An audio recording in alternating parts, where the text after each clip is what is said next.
আসসালামু আলাইকুম রহমতুল্লাহ। আমি এই বাইতুল মোকাররমে নিয়মিত মসজিদে জুমার নামাজ আদায় করি এবং 11টার সময় আসি।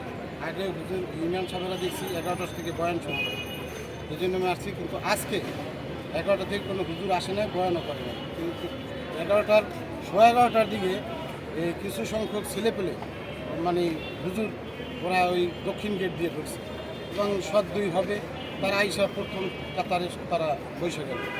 তারপরে আমি আমার পাশে এক ছেলে বসার তাকে জিজ্ঞেস করলাম যে তোমরা কোথেকে আসছো এবং তোমাদের উদ্দেশ্য।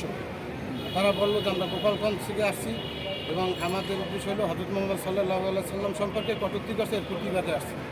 আমি বললাম যে তো কখন প্রতিবাদ করছে এবং কতক্ষণ করছে এবং সেটা কি আমি জানতে চাই। তখন ওই ছেলে বলল যে এটা জানে হুজুরেরা, হুজুররা জানে, আমরা জানি না। তো তোমরা জানো না, হুজুররা জানে, আর তোমরা আইসা পড়ছো তাদের কথায়। কারণ তারপরে আমি বসে আছি, এরপর আমি কী করতেছি যে এতক্ষণ বসে থাকি, কোনো ভয়ের না, মসজিদের মুসল্লি ভরা, কারণটা কি? আজানের ঠিক 5 মুহূর্তে মানে 5 মিনিট আগে মানে আপনার 11:26 সময়, 12:30 আজান দেয় জুমার, 26 মিনিটের সময় একজন খতিব আসলো। উনি সম্ভবত এখন নিয়মিত নামাজ পড়ান। উনি আসছেন, উনি বৈশাখ